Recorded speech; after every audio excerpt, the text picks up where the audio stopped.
Welcome to the SBR NHL Ice Guys for Saturday, March the 3rd. I'm Ian Cameron for Sportsbook Review, joined by Dana Lane and Alex B. Smith for this Saturday show, ready to break down the card. A smaller Saturday card, about what do we have? 8 games? That's a little less than we normally have, but some interesting ones, including an outdoor game. Yes, an outdoor game in March. We'll get to that as well. That's the Toronto-Washington game. Lots of interesting things on the slate today. Montreal-Boston, good old rivalry, even though Montreal stinks right now. It's still fun when the Habs and Bruins get together. But looking forward to talking about all of these games, starting with a real good one early in the afternoon to get the day started with a pretty good hockey game here. Philadelphia, Tampa Bay, 1-2 on the rotation. Tampa Bay minus 180, home favorite, total 5.5, shaded to the over about minus 120 or so in this game here. Philadelphia Flyers finally seeing their really tremendous win streak come to an end. They had won 6 straight games prior to Thursday night when they ran into the, I guess, emotionally charged Carolina Hurricanes is the best way to describe them. Thursday night. It was the return of Jordan Staal, their captain. We all know about the terrible tragedy involving his infant daughter passing away. Just a brutal thing to see. Awful situation, obviously, befalling him. The team was completely and 100% supportive of him, gave him all the time in the world to, grieve, be with the family, and handle this situation and just come to terms with it, come to grips with it, and then allow him to join the team when he was ready. That night was Thursday against the Flyers, and Hurricanes played a pretty good game, and the Flyers were on the receiving end of a very, like I said, emotionally riled up and highly motivated Carolina team Thursday night, a 4-1 loss to the Canes at home. Now they go on the road looking to bounce back here in this situation against the Tampa Bay Lightning, who, well, you know what? 4 straight games they've gone to overtime or a shootout. So they've played. They've been winning games. They've been finding a way, but to me, just doing enough to win right now is Tampa Bay. They're not playing their absolute best hockey. There's another gear they could play. We haven't really seen it from them these last few games. You look at these recent results. I mean, at Ottawa, bad Ottawa team, they lose 4-3. Montreal, again, another team out of the playoffs, takes a shootout to beat them. Toronto, a 4-3 shootout win. That was probably their best game of the bunch, but I think they got up for the Leafs. A lot of teams do. Tampa certainly did that night. Losing in overtime to the Buffalo Sabres, at home is certainly a stunner, even though, as a minus 300 favorite they were in that game too, and losing to the Sabres, and then finding a way to beat Dallas on the road in their last game, 5-4 in overtime. So they played a lot of close calls.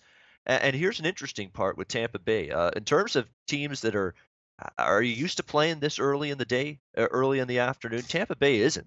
This is only going to be their 3rd day game, and they're 0-2 in their previous 2 day games. You got Philadelphia, who's routinely in these early start games on these Saturday afternoon start times, and you got Philadelphia. This is going to actually be Philly's 13th day game of the season, and they're 7-5 in afternoon games. So not only does Philadelphia have more experience this season playing these early starts, they've fared actually well, a winning record with these early starts. So for as much as I respect Tampa Bay and as much as I like what I'm seeing from this team overall on the season, I'm not convinced we're seeing their best right now. We're still seeing a team that's a little bit banged up right now. We know they haven't had a chance to integrate Ryan McDonagh into the lineup yet after the trade. He's still been out with that upper body injury. Nikita Kucherov, has been out for the last 2 games, an upper body injury. He may return here today for the Tampa Bay Lightning, but it's not a guarantee by any stretch of the imagination. So personally, for me in this game, I'm taking the shot here. That's right, I'm taking the shot with the underdog Philadelphia Flyers here, plus 160 in this hockey game. Hey, if Buffalo can go into Tampa and win, why can't Philly?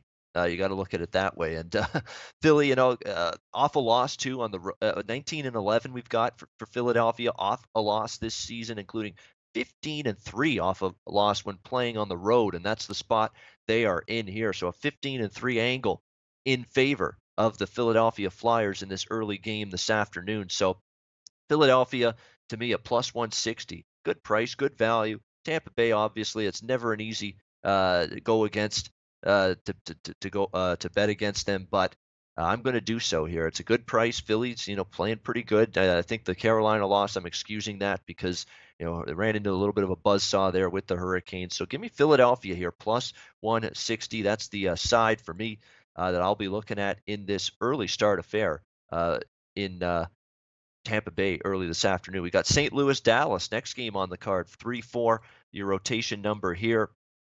Dallas about minus 160 to minus 165. Total 5.5 shaded here to the under. Does the St. Louis Blues does a win against the Detroit Red Wings move the needle for you in terms of, St. Louis, a nice win to snap their skid? Doesn't do that for me. So to me, they're going to have to go into Dallas here, show me a good performance today.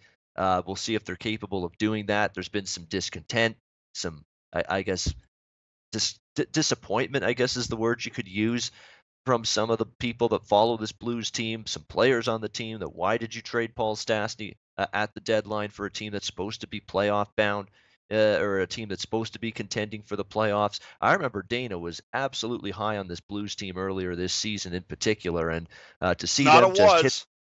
It's not a still was. is. Still is, huh? I'm not ready to listen. They have a huge stretch of games coming up. If they win in Dallas, I said this on the radio in a show I did the other day. If they win at Dallas, now how do we view them? Okay, they went through a bad stretch versus a bunch of playoff teams. Yes, I understand they made a deal for Stastny. Relax for a second, because when it just get into the playoffs, because the way Carter Hutton is playing, they certainly can go deep into the playoffs. All right. Well, it's certainly not the way Jake Allen's playing. It's going to have Well, to of be Carter Hutton right now. Yeah. course it is. Yeah. Yeah, it will be because it's been a terrible slide for Jake Allen, and even Carter Hutton's not played quite as well lately. But overall, for the last solid month or so, Carter Hutton's clearly been the better option in net for the St. Louis Blues. Now the question is, can they go into Dallas and get a big victory here? Dallas is a team that we're still waiting for them to really put it all go on as an extended win streak. They're going to be very, very upset they let that one slip away against the Tampa Bay Lightning the other night, 5-4 overtime loss there. Weird stuff from Ben Bishop lately. He was absolutely marvelous in net against the Calgary Flames earlier this week when they shut out Calgary in that game. Maybe that's a product of Calgary not being able to put a puck in the ocean right now. 3-1 loss to the Rangers last night at home pretty much tells you that. But still, I mean, Ben Bishop's inconsistency lately has got to be a little bit concerning. Shuts out Calgary, gives up 5 to Tampa Bay, only 25 shots faced the other night. So what's going on there with him? Can he get back and be a little bit more consistent in the net? For me, it's Dallas or nothing. We've got the Blues on a 0-6 slide against the Western Conference, 0-5 last 5 divisional games. The home teams dominated this series. 5-0, 5 straight wins for the home team in this Dallas-St. Louis set. Each of the last 2 meetings in Dallas won by the Stars. So again, I'm going to have to see it from St. Louis here, a win on the road against a pretty good team before I can trust them. But it's too high of a price for me to get there with Dallas at minus 160 to 65. So for me, pass on this one. Chicago, LA, 5-6 on the rotation here. LA minus 175, total 5.5, shade to the under. Kings not in a great spot by any stretch the other night. Following those 2 intense physical grinder games against the Vegas Golden Knights. Never and actually it showed in the first period. I mean, they got behind 2-0 to Columbus, but unfortunately John Tortorella pulls the wool over the eyes of the Blue Jacket backers that night with a surprise start for Joonas Korpisalo, and that guy stinks right now. That's all there is to it. He was terrible in the game. I was worried about that Columbus bet the moment I saw that guy confirmed as the starting goaltender. And you suck, Korpisalo. Not Joonas. You suck, Korpisalo, right now for the Columbus Blue Jackets. And he was not good in that game last Thursday night, losing to the LA Kings. 2-0 deficit for LA turns into a 5-2 victory. 5 unanswered goals for the LA Kings in that win. LA's been, hey, give them credit. They're on a roll. They're feeling it right now. Jeff Carter being back makes a world of difference for this hockey team. Even other guys stepping up. Tyler Toffoli's had a good little stretch. Tanner Pearson's played well, putting the puck in the net. So they're getting contributions from everywhere. Dion Phaneuf at the back end. I know people joke about him, but he's been solid, steady, if nothing else. He's taken a few dumb penalties still, but sometimes you get that from Phaneuf. It seems he can't shake that out of his system. Chicago, what can you say in their last game? I mean, just a complete shit show, a disaster, a dumpster fire, a complete disgrace as far as 7-1 against San Jose in that game. Just brutal, awful, bad as it gets. Okay, is there pride in that dressing room? Of course there is, with Seabrook and Keith and Taves and Kane and veterans on that team that have been there forever. You want to make amends. I get it for a 7-1 loss like that maybe, but this is still a team that realizes, hey, our writing's on the wall. No playoffs for us. It's a feeling we're not used to. How do we pump ourselves up night in, night out to play hockey games at this stage of the season when we're used to being a playoff team? We're not going to be a playoff team this year. That's the concern. I know Chicago's probably feeling embarrassed. I'm sure you'll get some kind of better effort from them, but not ready to step in front of LA right now. Just playing too good. Took my shot against them with Columbus the other night. Didn't work out. Not willing to go back to that well here this afternoon. Alex B. Smith, what do you think? Chicago, LA, is there a hope in hell for the Hawks here this afternoon? No, they lost that game against San Jose. 7-2 was the final. I couldn't tell you who scored the second goal or the last two goals for the San Jose because I turned it off at the end of the second period. It was a horrible game. Like I said, an absolute shit show. This team has just completely given up. I expected to see, like I said, some effort, some fight because they're not a playoff team. You think maybe they'd want to try and play spoiler, give some pressure to some of these teams like LA and San Jose and Anaheim, teams that are trying to make a playoff run. Clearly, that's not the case. And also, you got Jean-Francois Berube, who's a fringe AHL goalie at best. He has no business being up with the main club right now. But I mean, at this point, it's the end of the year. You just kind of they're going through the motions. I don't think we're going to see any solid effort from the Hawks for the good chunk of the rest of the year. I think they got about 17 games left. And right now, you got an LA team that's surging. They've won 6 of their last 8. Finally getting things back in place. Playing at home, which is something they got to be doing because they got to win in these home games because they haven't been doing as well on the road as of late like they were at the beginning of the year. I would look at taking the Kings puck line here. I think they win this game maybe 3-1, 4-1. I do think we see a little bit tighter of an effort defensively for Chicago, but Jan Rutta, arguably the best defenseman on the team right now, is going to be out for this game, so that's something of a concern. So I'm looking at the Kings puck line in this one. Kings puck line, no bounce back for the Hawks here today, says Alex B. Smith, and he's as unbiased as it gets when it comes to the Chicago Blackhawks. He will bet against them every bit as much as he'll bet on them. Yeah, we suck right now. That's the plain and simple. Even the most loyal and supportive fan has to admit that Chicago's just a team that, disappointing year. The effort's fledgling on some nights, and they're up against it here against this LA team. There's no question about that. We've got Islanders, Pittsburgh, 7-8 on the rotation. This is the last of the afternoon games, by the way. I should point out St. Louis, Dallas, 2:05 p.m. Eastern, 11:05 a.m. Pacific start time. Chicago, LA, 4:05 p.m. Eastern, 1:05 p.m. Pacific start time. And this one, Islanders, Pittsburgh, 5:05 p.m. Eastern, 2:05 p.m. Pacific start time. Actually, we also have another afternoon game, which we'll get to in a second. So that's going to be the last one.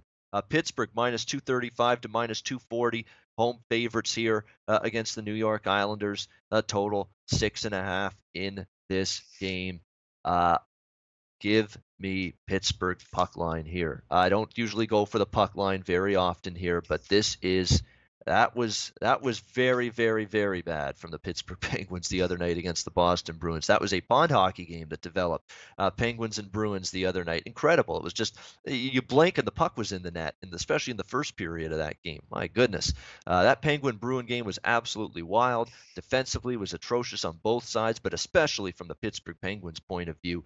They were just an absolute they were lost in their own zone. I mean, the goaltending, obviously, from the Casey to Smith and then Tristan Jarry combo obviously needed to be better than it was, but that was not very good in front of either goalie for the Pittsburgh Penguins in that loss against Boston. A Boston team that, as we mentioned, no Bergeron, no problem Thursday night against the Pittsburgh Penguins. The kind of loss now, that's 3 losses in a row. You would think now this is circle the wagons. It's time to put our foot down after that kind of loss and beat down somebody. And Islanders are a team that you can beat down right now because I don't know how you lose 2 in a row to the Montreal Canadiens, the New York Islanders. Congratulations, you guys. You managed to do that. Well done. Mission accomplished. Fantastic. So impressed with you right now. New York Islanders, what can you say? Not good. Some nights, all of a sudden, we're getting a combination of issues. There's nights like they had against the first game against Montreal where they don't score and they lose.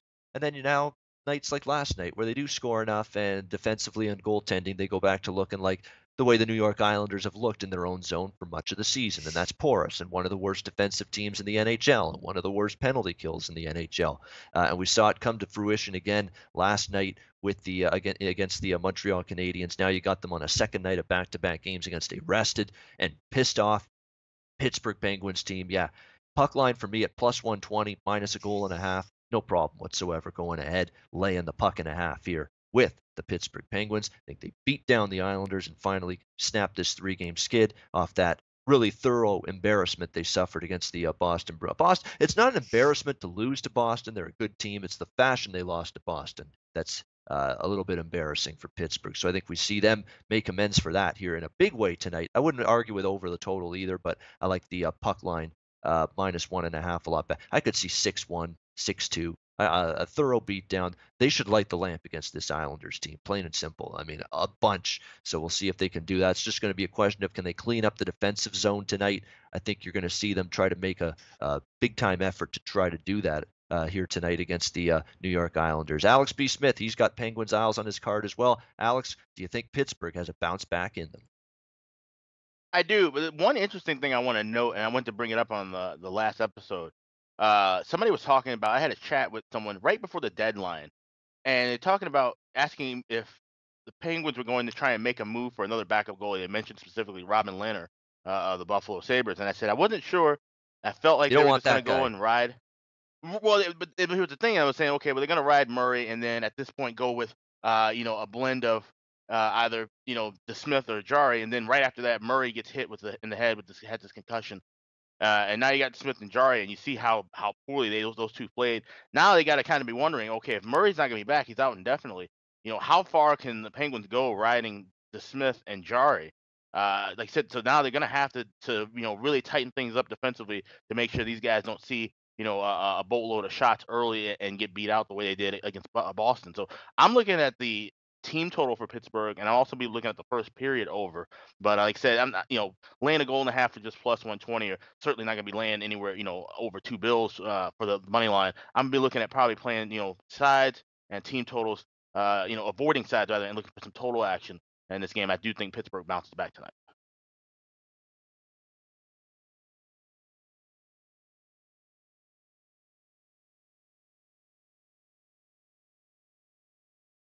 Okay.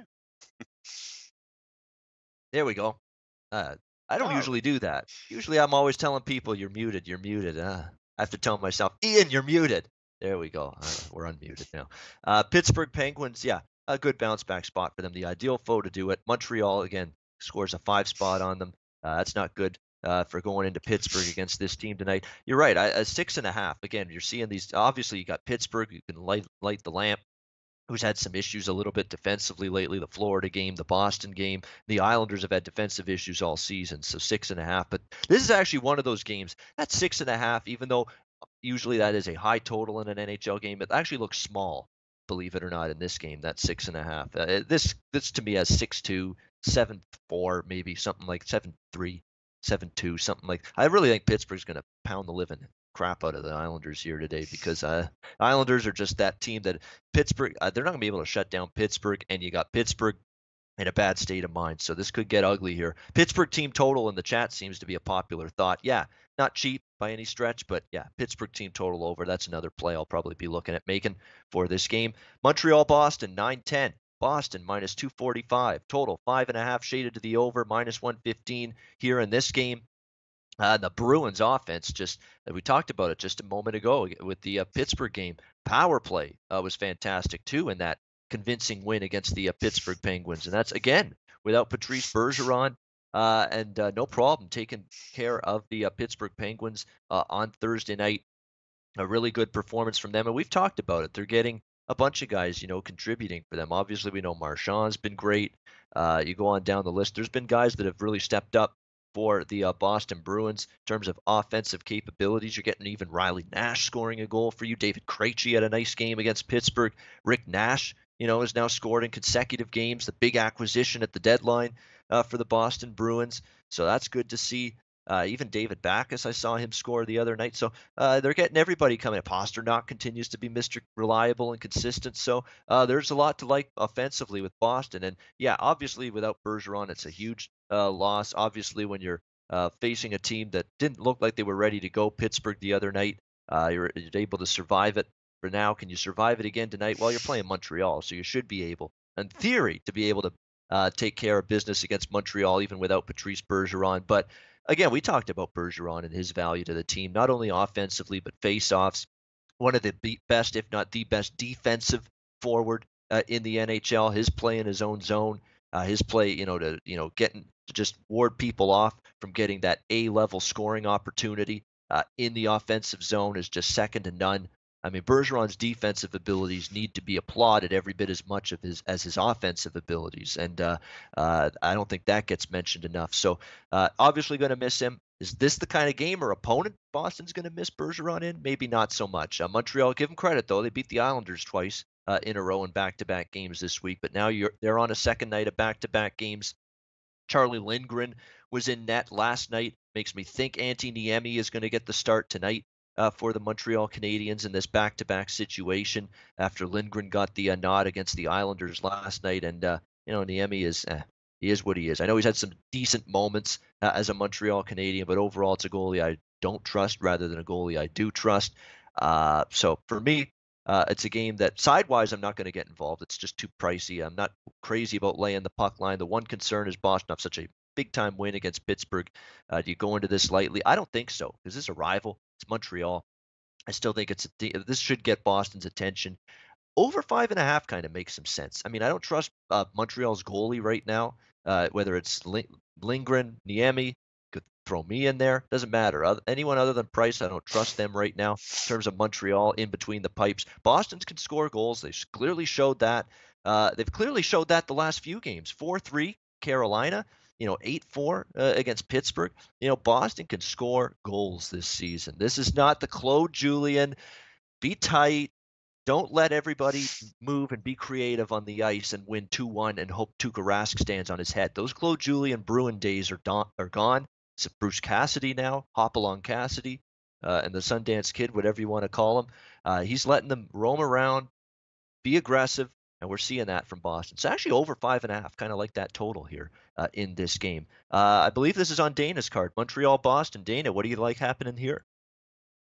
Yeah, I'm kind of with you on that as well. I mean, keep in mind though about Julian, even in his last 2 years, and specifically his last season in Boston. I mean, his teams were in a top of the league in shots on goal. I mean, I think they were labeled a little bit too defensive, and I don't think people somewhat realized that not only were they a good Corsi team, but they were, it had 32, 33 shots on goal. So, they were definitely in the top of the league in shots on. But anyway, they are playing much more of a freer brand of hockey. I think there were some subtractions which led to additions.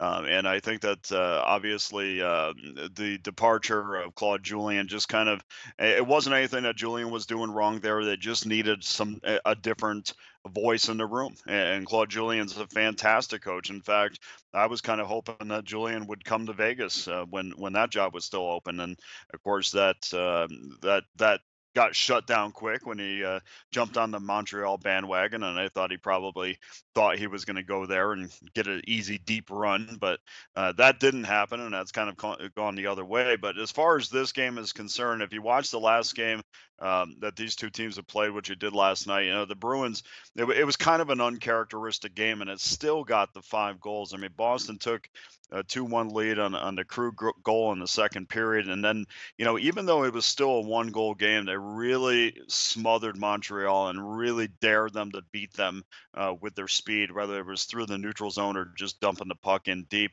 Montreal just was not able to get any offense going. There was no cohesiveness, but as I said, the game did get to 5 goals, and there was never a period where Montreal got the double digits in shots on. And that's even though Montreal's been a bad hockey team, that has not been characteristic. They have been able to get a lot of opportunities. They just don't win any battles in the corners. They don't win any battles in front. They don't have quick sticks in the crease, and but all I need them to do tonight is get 2 goals, and it kind of smells like that same game with the Buffalo Sabres a few games back for Boston. Even though Montreal is certainly is a huge rival, and they should be at least up for this game a little bit, but I think this game's going to get pushed over the 5.5. You're getting a minus $1.02 at Bet Online. I'm looking at right now. Both of these teams characteristically are used to getting about 65 shots on net. Last game they didn't come close to that, and they still got to the 5.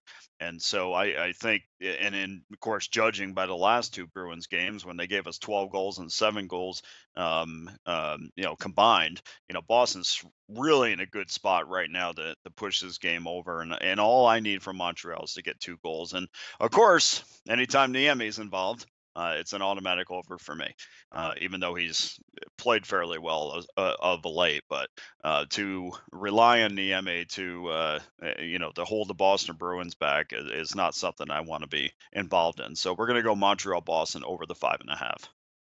Yeah, definitely over 5.5 makes sense to me as well in this game. And a good quote from the rookie defenseman Charlie McAvoy too from Boston, and it tells you that Boston's sort of trying to really simplify their offensive game, get pucks to the net. It's that cliche, and they're really doing that right now, the Boston Bruins. His quote says, "We were just shooting pucks, and we talked about that quite a bit," he said after the game on Thursday. "We had a lot of tip-in goals and good shot selection, and we have to keep getting pucks on net." So there you go.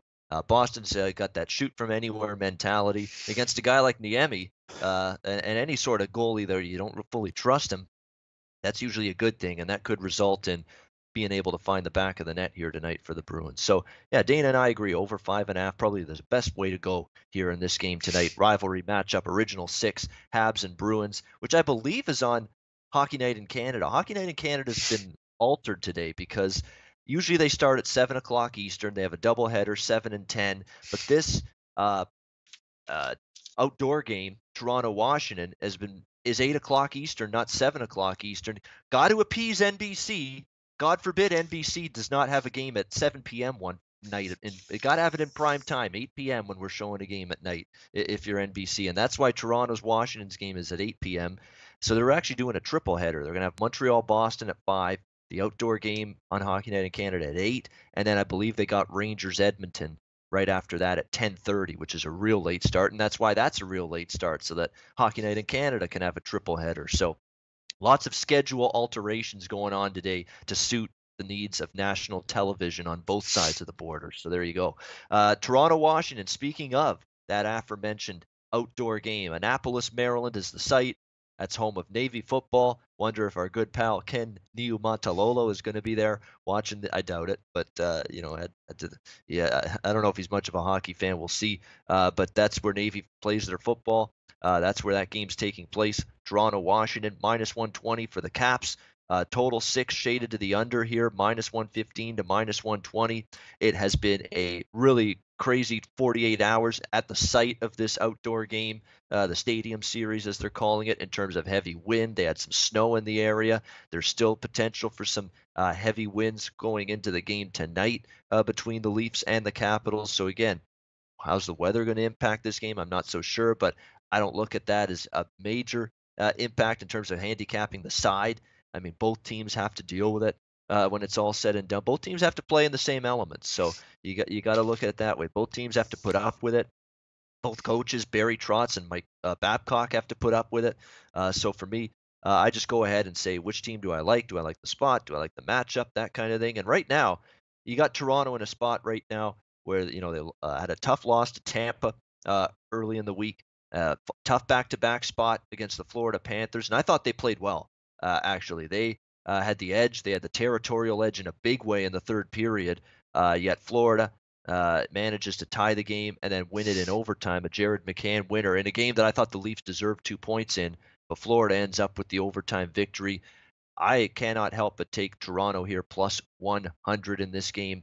I think, you got a good price here. You've got a team off back-to-back losses. Obviously, rest's not an issue because both teams have been off for several days. They always give teams a few days off before these outdoor games, and they did that for both the Leafs and the Capitals. I still think Toronto's the better of these two teams right now. I know Washington beat them in the playoffs last year, but that was Toronto, a very young team, getting their first taste of the postseason, and they still gave Washington everything they could handle and then some. Toronto's always played Washington tough.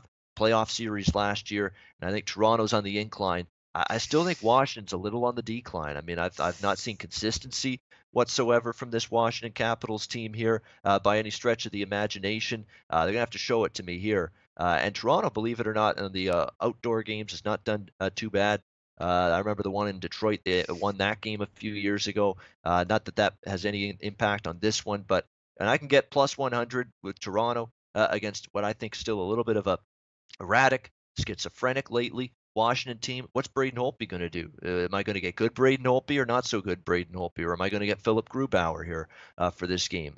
So that's another issue with Washington right now. So and Toronto in a good situation here. They're off 2 straight losses. They don't lose 3 or 4 games in a row very often. Even without Austin Matthews, no problem here going ahead with the Leafs here. Plus 100 against this Washington team. Alex B. Smith, Leafs and Capitals, outdoor game. I used to say these are always fun. They are still fun. I enjoy watching the outdoor games. It seems like they have too many of them right now.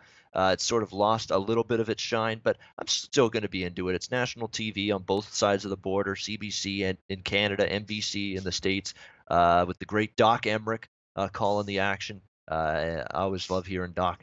He's fantastic. Alex B. Smith, what do you see here? Leafs and Capitals outdoors in Annapolis, Maryland. Yeah, I'm kind of over the whole trend of outdoor games. So especially being a Hawks fan, it seems like they play every year. They're going to play again next year in South Bend against the Boston Bruins. It's a bit of a money grab, and everybody I've talked to who's ever gone to one of these games says it's horrible to watch in person. That the sight lines are awful. I mean, trying to put something that small in the confines of a giant football or baseball stadium, it doesn't really work out as far as visually. But of course, like I said, it's made for TV, and that's the biggest part about it. But one of the key things here, as you mentioned, the weather has been absolutely weird in the Northeast. There's a big nor'easter that's covered most of that coast. There's rain, there's snow, but the high winds. If this game had been played a couple of days ago, chances are they would have canceled it and they would have had to move this indoors. Winds were gusting up to 60 and 70 miles an hour. When you start talking about that kind of wind, we always talk about it in football and baseball. You get winds on that level, it's going to affect every aspect of play. And in hockey, how we can't really measure teams passing or shooting a puck, in high winds, because it's not like we've seen it that often. Most of the times when you see these outdoor games, there's a lot of snow, the bitter cold, and things that we have to worry about. But I think with winds here, even though they won't be in the 60, 70 mile an hour range, right now they're gusting at 29 miles an hour, and we can see gusts as high as 30 or 40 during the game. I think that's going to really impact teams passing and shooting. Loose pucks that might be going around the corner might make a bit of a different spin. Pucks coming off the stick, it might be a little harder for goalies to read. But I think the biggest thing, I think it's going to affect more of the passing and shooting aspect rather than the goaltending. I think the under is the play here. I think we're going to see teams trying to spend the first 20 minutes of play adjusting to how the wind is affecting the puck and how it's affecting everyone skating. I mean, that kind of high wind, you start talking about a lot of things. More ice builds up on the ice. More snow rather built up on the ice. It starts blowing around. Who knows what could happen here? So it's definitely gonna be fun to watch. But I think the under is the way I'm gonna be looking at in this game. Yeah, I have no argument with that. Under 6 is remember it's 6-2, and you always get a 6 it seems these days with Toronto, so that's no surprise. But it's kind of surprising just based on the fact that that's maybe not because we talk about odds makers being asleep, and Dana certainly does when it comes to the NHL. Maybe they're not aware of what the weather could be like for this game and the wind situation or whatever. But yeah, under 6, if conditions are even the least bit influenced by wind or anything like that, it could be a little bit of an issue. Are those passes going to be tape to tape? Are those passes going to be crisp? Those cross ice passes, especially the passes where the puck has to go a mile basically to connect with your teammate. That's going to be the issue in a game like this if the conditions are any bit fudged like that. So under for Alex B. Smith here, Leafs and Capitals, and I believe this is on Dana's card too, this outdoor game. See, we love the outdoor games here, the Ice Guys. Leafs and Capitals, Dana, what do you like here in this one? Yeah, I kind of like the opposite for the same reasons. Myself and my lucky sweater think that, first of all, these guys have not had a chance to practice yesterday at all. I mean, they were supposed to get on the ice, and Barry Trotz said last night that I hope that they get on the ice this morning to try to get a feel for it. But, the one thing that people forget about, and I don't know how much this is going to actually have an effect because of the weather, but one thing that people forget about is the glare off the ice. And if these goaltenders don't have a chance to get out on the ice and actually play in this a little bit and kind of get used to it, if that's a problem, I mean, I don't know about you, but I'm going to go over a total if my goaltender can't see very well. I also can't believe that these ice conditions are going to be very good. I just think, and again, it's like it's kind of like in football when there's bad weather, I tend to go over because I think I like the chance that my offense knows where they're going rather than the defense's ability to stop it. I just think that there's going to be a lot of bad bounces. I think that weather is certainly going to affect this game, so I think it's going to create more opportunities. And then if my goaltenders are either not able to fully I don't know. I mean, even the lights off the ice is going to be able to is creating a glare. Let's not forget, these guys played, earlier this year in perfect conditions, and they put up 6 goals. So what are they going to do in conditions where, there might be turnovers in your zone and, easy chances? I think this game goes over the total, and you're getting a plus price at 5 times. This is a Leafs team that certainly gives up a lot of chances. They're a transition team, so they're always an overlook anyway. And even without Matthews in a lineup, I mean, they've shown that they've had depth. That Nylander and Plekanec they've been fantastic. I think in perfect conditions, this would be an over. I definitely think in conditions that are less than perfect, this has the potential to be an over as well. And it's really, yeah, guys, it's really difficult too because unless I know what the ice surface is like, unless we know what the game time conditions are like, I mean that really kind of puts the cherry on the top for me. But I just think this is going to be a crazy hockey game with a bunch of scoring opportunities, and I'm not going to rely on either of these goaltenders to have a very good day. I like the over on this. All right, so we got over 6 for Dana Lane in this game, Leafs and Capitals. And yeah, I mean, usually with these outdoor games, I'm not sure if I've seen an outdoor game with a total of 6 to this point. I think they've all been 5.5. I can't remember seeing a 6 at any point with any of them. But yeah, I mean, in terms of the glare with the goalies could impact them. Yeah, that's what's great about this discussion because you could make probably good cases for the total on both sides because it really is. There's different factors that could go into this thing and how it impacts this particular game. I will say this about Washington. I'm looking at their stats and I know they won their last game against Ottawa 3-2, and I was thinking in my mind, Washington's had a hard time stringing wins together lately, and I'm now looking at their recent results, and that's bang on. I mean, Washington is on a little bit of a bad run here in terms of games after a victory. They are 0-4 their last 4 games off a win. So they have gone 4 times now where they have not been able to put 2 wins in a row together on the board. They've not had that consistency. So they're going to have to show it to me here. And I think Toronto off the 2 losses in Florida. Again, that Florida game, Tampa Bay game they could have won. Florida game they should have won. They were the better team that night. So for me, I'm on the side Toronto plus 100. Dana likes the under. Dana likes the over, I should say. Alex likes the under. So a little bit of everything from the Leafs and Capitals game for you here on the SBR NHL Ice Guys. The only thing we're missing is Andrew to give you Washington. So then we got conflicts everywhere, 2 guys on different sides, 2 guys on different totals. So there you go.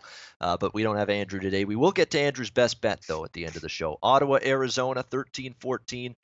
We got Arizona minus 130 to minus 135. Home favorite in this game, total 5.5, about minus 110 even money with the total in this game. How about Ottawa going into Vegas last night, a 5-4 win against the suddenly slumping Vegas Golden Knights just a little bit, although they are injury depleted. A lot of key guys, key cogs out of that team. Not that we could use that as an excuse, but it certainly hampered this Vegas team, and Ottawa was able to go in there and take advantage. And they were the better team last night. They had the better chances, better territorial play, took advantage of a bunch of bad turnovers and miscues by the Golden Knights in their own zone. It was just one of the worst showings defensively of the season, if you ask me, for the Vegas Golden Knights, and that's why they allowed 5 goals. They gave up, high 30s in shots. It was just not the kind of night defensively that was any sort of good from the Vegas team, and Ottawa was able to take advantage of that. Ottawa's scoring goals right now. There's no question about that. Their offense is fine. Their defense is not fine. I mean, Greg Anderson and that Senators team, they didn't get pelted with shots by Vegas last night, but they still gave up 4 goals. They still gave up quality shots that Vegas was able to turn into goals. That's an issue for them. I was able to cash an easy over there last night, Ottawa, Vegas. Do I go back to the well with a Ottawa over tonight? I think I might, because I just don't know if I like this team at all defensively right now.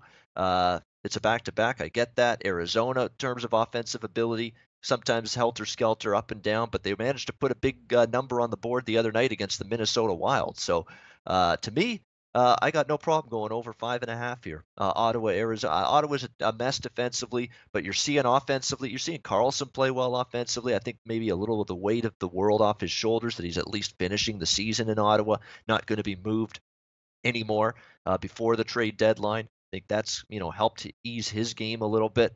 Matt Duchene's been very good. They got Bobby Ryan back. He scored a goal last night. Mark Stone's back.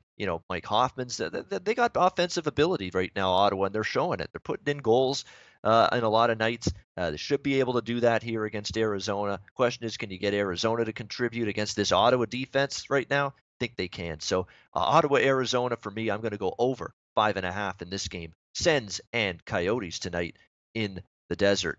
This is Andrew's best bet from this game, Ottawa, Arizona, so I'll save that till the end of the show. This game is also on Dana's card, Sens and the Coyotes. Sens, absolutely stunning your hometown Vegas Golden Knights last night. Dana, what do the Senators have in them for an encore here tonight in Zona? Yeah, well, people here are, of course, jumping off the fake Brooklyn Bridge because they've lost 3 games in a row. And, as soon as they get these guys back, guys like Bellemare, I mean, uh, these are such important guys to have in your lineup. I mean, yeah, their Completely first agree. two. Completely agree. Yeah. Yep. When he's out of the lineup, guys, I mean, it affects everything. And I know he's a fourth liner, but I mean, you compare teams that have 1 or 2 lines versus teams that have 3 and 4 lines, and their depth is what carries them through most of these games. I mean, early on when the Golden Knights were winning games, it was because there was 4 lines that you had to fear. Now you have 2 lines out there that you have to fear, and Cody Eakin is certainly not a third line center. I mean, he's a good penalty killer, but other than that, there's no fear in the third and fourth line. So until these guys get back, until James Neal gets healthy and Belmar gets healthy, and when they do, this team is going to be as good as it ever was. I mean, there's no reason to jump ship on this, and part of this rant is probably from other conversations I'm having outside of SBR, but the Vegas Golden Knights will be fine as long as any team, as long as they get healthy going into the postseason. It's no reason to jump ship on this team. They're as good as anybody in the Western Conference, and I think they show that. And you named a team outside of St. Louis. You named a team, and they've beaten that team. So relax on the Golden Knights. Okay, as far as Ottawa, Arizona tonight, you have to figure that there will be some fatigue with the Senators. I mean, that is a tough turnaround, even though it's Arizona to Vegas. It's a tough turnaround because a lot of teams, and this is what I've noticed watching these games, live, is a lot of teams come in here now given their best effort, given 110% of what they have, and I don't know what's left after that. So again, in most situations, I think fatigue leads to offense. I think there's going to be plenty of offensive chances tonight. It's crazy to think that the Coyotes are one of the hottest teams in the NHL right now, but that is the case, and it's because you're seeing consistency at least out of 2 lines. And if you're getting some offensive consistency against a team that's tired, I think that you're going to see plenty of chances. But I think Ottawa's good enough to get plenty of their own. And again, I think this is going to be a high tempo game between 2 teams that you wouldn't think would create a high tempo game. But in the last 2 weeks, that the Max Domi, Derek Stepan, which I think has been a huge addition for the Coyotes. I mean, those guys have really stepped up their game and really solidified at least Arizona to be to not be that pushover that they had been all season. So this to me, Condon starts tonight against Ranta. Anytime I get Condon and Ranta, that immediately tells me it's 6.5. So if it's 5.5, I certainly want the over in this minus $1.03 at 5 times. All right, so for Dana and I, we're both like an over 5.5 in this game. Senators and Coyotes tonight. Again, I had an over ticket last night with Ottawa against Vegas. It was 6, even at 5.5. This one, I think it's good value here, absolutely. And you talk about guys too that don't get the discussion and the talk that they deserve. It would be Clayton Keller for this Arizona Coyotes team. This guy's been absolutely marvelous. 19-year-old center for the Arizona Coyotes. How about 17 goals? How about 28 assists? That's pretty damn good from this guy. He's been absolutely terrific. Continues to produce, continues to put the puck in the net, continues to get, assists, apples. He's doing it all for this Arizona team. Scoring, setting people up. Has done a great job. Clayton Keller, one of the guys that he needs to be talked about as a really impactful player in this league, but he doesn't because why? Because he plays for the Arizona Coyotes. That's why one of the worst teams in the league. You just don't hear him get the accolades and the attention that he probably should. Well, I'm giving the attention right now because he deserves it. He's been good. Clayton Keller. One of the reasons, there's one reason, or one of the few reasons to watch Arizona hockey. It's been the play of Clayton Keller. Fun player to watch. He's had a very good rookie season here for the Coyotes. So Dana and I both like over 5.5. I'll get to Andrew's best bet on this game when we do best bets at the end of the show. Rangers Edmonton 15-16 to wrap it up. Edmonton minus 200, total 6.5. Shaded to the under, or 6.5 minus 110, minus 115 in some places. So a very, very high number, and I could see why. I'm tempted by the over, but I'm actually going to, and even though it's a back-to-back spot here, not anywhere close to a best bet. I'm going to have, like, as Donnie Rightside says, McDonald's money on this, but I am absolutely taking the plus 170 price with the Rangers here in this spot. There's no way, shape, or form that the Edmonton Oilers should be about $2 right now. No way, no how. The Rangers, at least the last few games, have shown you a little pulse. 3-1 win on the road against Calgary last night. They are still, whatever slim playoff hopes they have, they've still got a puncher's chance at least. And as long as there's a puncher's chance, there should still be a reasonable effort on most nights from Alain Vigneault's team. I've seen that lately. And if I get effort from the Rangers tonight, even on a back-to-back spot on the road, remember, Calgary to Edmonton travel's not terrible. This is not one of the worst or most, gassed out type of back-to-back situations on the road you can ask for. It's one of the easier ones, actually, to deal with. This is just a flat-out Edmonton can't be minus 200 right now. That is what this bet is all about for me. It's not a big bet. I don't love it by any stretch, but I am taking a good price with a team that's still got a little playoff hope and a little playoff sliver of a chance to play for. The New York Rangers have that. Edmonton's playing for exercise. Period. End of story. That's what they're playing for right now. That's about it. So that's it. That's my analysis there. New York Rangers plus 170. Willing to take a shot. And actually, a couple of dogs here. I'm on Philly. Thought that was worth a look.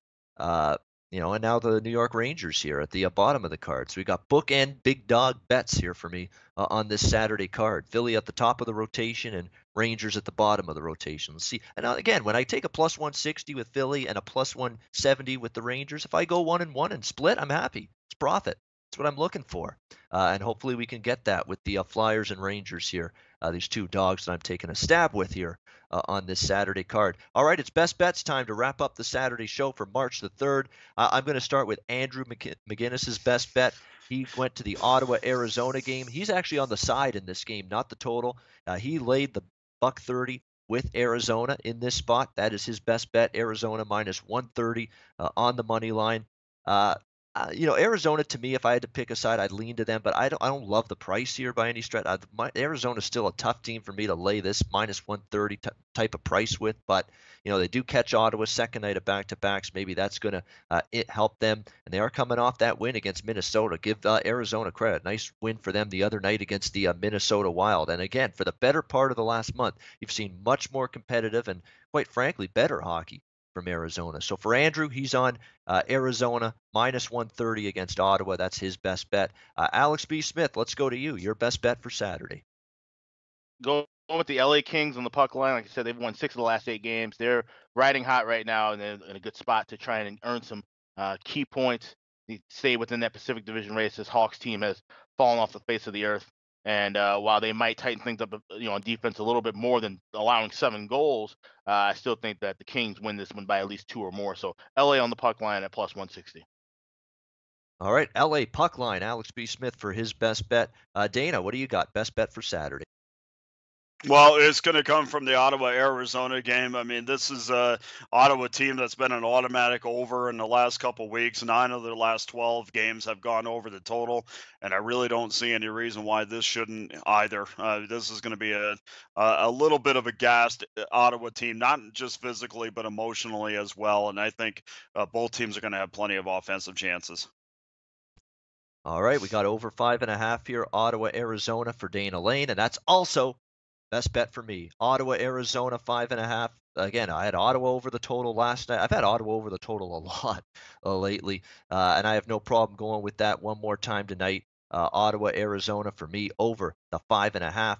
That's going to be best bet for me on the Saturday card, and that's going to wrap up the show and the week. A great week of shows. The viewership today is absolutely phenomenal. 140 is fantastic. Excellent stuff. We really appreciate that. We know it's Saturday. It's the weekend. People, that work Monday to Friday jobs, that have to travel to go into work, they want to sleep in on the weekends. But the fact you guys are here watching us live early at 9 a.m. Eastern, 6 a.m. Pacific, I mean, you're even more devoted and dedicated if you're watching us from the West Coast right now. Thank you a million times over. We really appreciate that you're able to join us live. That's going to, again, wrap up the week. Join us again Tuesday, 9 a.m. Eastern for another edition of the Ice Guys. The college basketball closing line is still to come here on the SBR YouTube channel at 11 a.m. with Donnie Rightside and the big man on campus, so stay tuned for that. Until Tuesday, we'll see you again. For Dana, for Alex, I'm Ian Cameron for Sportsbook Review. Enjoy the Saturday night NHL card, and we'll see you again on Tuesday.